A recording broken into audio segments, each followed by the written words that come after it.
Are you ready? You are about to learn one of the simplest, smallest, yet most nutritious and delicious things you can grow in the garden. And the good news, you don't even have to leave your kitchen sink. Over the next few videos in this course, I'm going to teach you the step-by-step to grow your own microgreens. Microgreens are so rewarding. They grow so quickly. There are tons of reasons to do so, and I cannot wait to share with you the steps I've learned and mastered over the last few years. If we haven't met yet, my name is Nicole Burke, and I am the owner and founder of Rooted Garden Incorporated and Gardenary Incorporated. I am on a mission to get every single person in the world gardening a little bit in their very own space. And microgreens is one of the ways that all of us can become a gardener. Now, when I started gardening, I didn't think correctly. I didn't start the simplest way. Instead of just gathering a couple of trays and seeds and soil and starting with microgreens, I started in a field with a rototiller. We tried to go big the first time we set up our garden in our rental home in Nashville, Tennessee. Well, you'll hear that story in other places, but let's just say our first go at the garden was a big fail. Lots of frustration, lots of overwhelm, and just a little bit of food to show for all of our efforts. I wish someone had told me then what I'm going to tell you now, and that is the best way to get started in the garden is starting indoors with a simple setup of seeds and soil, water, and a little bit of light, and you can have loads of things to harvest in just a matter of days. Now, I had started gardening in Tennessee, then we moved to Texas. We got this set up right there and started having a lot of success outdoors in our raised bed kitchen garden.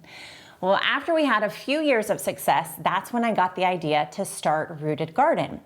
That company sets up raised bed kitchen gardens throughout the city of Houston, Texas. Well, I was a few years in and enjoying a lot of success and fun, and just one day on a whim, I grabbed a little container and decided to try my hand at growing some microgreens. I'd been a gardener at this point for 5 or 6 years, and this was my first time to attempt to garden in a space this tiny. Well, it was so fun to watch just over the few days when I'd be at the kitchen sink, which I'm at quite often, to see these seeds pop up, start to sprout and grow and produce leaves that I could harvest from in just a matter of days. I thought to myself, Nicole, what have you been doing all these years? I'd been spending all this time and effort and money on big, big gardens outdoors. And while those gardens have tons of benefits and so many things to enjoy, I was missing something that was literally right underneath my nose. So let me share with you 5 reasons why growing microgreens is such a smart idea. 5 things I wish I had known 5 years before I started growing. The first reason why growing microgreens is so great is because it's fast. When you grow microgreens, you're catching the plant at the very outset of its life. In fact, these little tiny greens, they grow up within a matter of days after your seeds begin to germinate. So growing microgreens, you're going to be able to harvest within as little as 5 to 6 days. And the max amount of time you're going to wait to harvest microgreens would be 12, 15, at the most 20 days. We're talking a very fast food here when you're talking about microgreens. So that's reason number 1. The second reason to grow microgreens is because they don't require a lot of space. You can see here on this table, just in this little space, literally the size of my kitchen table, I've got loads of microgreens growing and enough to harvest at least 1 to 2 salad bowls every single day for an entire week's worth of time. So that's the second reason to grow microgreens, is this works for almost any of us. I like to say if you have enough space to have a kitchen sink, which most of us do, then you have enough space to set up and start growing some microgreens. The third reason to grow microgreens is because they are so nutritious. So Scientists have studied microgreens and found that as soon as the seed, within the seed, all the nutrition, all the vitamins that will carry that seed all the way through its entire life cycle is inside that seed. And so when we harvest and eat a green just a few days after that seed has sprouted, the density of the nutrition is so incredible in these little greens. They literally hold the nutrition that will eventually get spread out to dozens of leaves and lots of flowers and lots of pieces of fruit. And yet at this moment, when you cut and harvest, your body gets to take in all that nutrition in just a few bites. It's a great way to get your kids to get their vitamins without having to take a pill. It's a great way for you to fill up on tons of good nutrition without having to take a vitamin yourself. So they're fast, they don't take up a lot of space, they are super nutritious, they are also super expensive. When you try to buy microgreens, if you ever had at the farmer's market or the grocery store, you will find that just a small little part of this whole tray will cost as much as $5, $6, even $10 in some places. This past summer, I was taking photographs, or my photographer was taking photographs for my new book project, and I wanted to photograph microgreens. Now, it was a busy summer, the kids were home, and I had not started any microgreens for weeks on end. So I did what any sane gardener would do, and I ran to the farmer's market, desperately searching for some farmer who was selling microgreens. Well, I found a few, and they each had these tiny little trays, things I knew I could have grown in 5 or 6 days in my basement, and they were selling each tray for $10 a piece. Well, I, pulled out my wallet, paid the piper. It was my fault. I should have been growing my own and I had fallen behind. But as I walked away and had exchanged $30 for 3 trays of microgreens, I was like, Nicole, never again. You are always gonna have at least 1 tray of microgreens growing at all times so you don't get caught spending this kind of money again. So those are the reasons to grow microgreens. They don't take up a lot of space, they grow very quickly, they're so good for you, and they are so expensive at the store. Oh, there's one more benefit, year-round. So you can grow microgreens not just in the summer, not just in the spring, not just when there's no chance of frost outside. Microgreens, because we grow them indoors, they are not affected by the weather. They are only affected by the environment that you create yourself. So this is great news for those of us who live up north where it's cold in the winter and all we want to see is a little bit of green when nothing outside is green at all.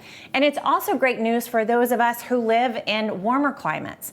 We get to the hot, hot summers and there's no kind of salad green we can grow outside in the garden that doesn't taste bitter. In the summer, in the winter, anytime during the year, you can be starting and growing your own microgreen seeds wherever you live. So those are the 5 reasons to grow microgreens. Now let me give you a few reasons why you might not want to do it or you might hesitate.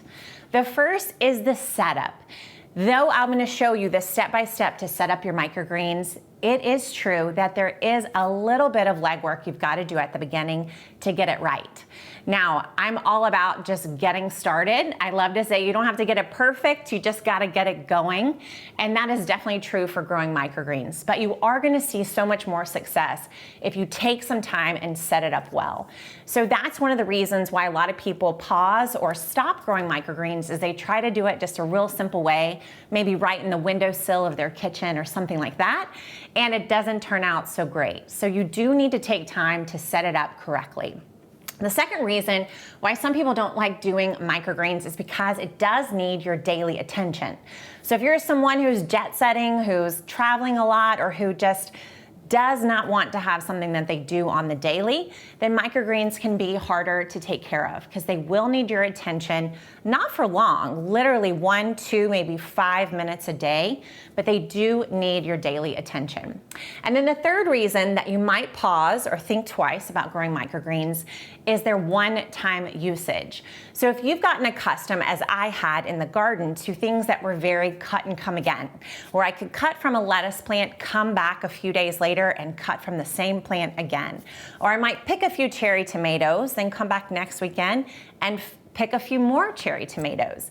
If you've gotten accustomed to that kind of work in the garden, which is the more typical way, microgreens might disturb you a little bit because these are a one and done crop. Every time I post a video of harvesting microgreens or showing off what I've been growing, the questions are almost always the same. Can you come back and do that again to the same plants next week?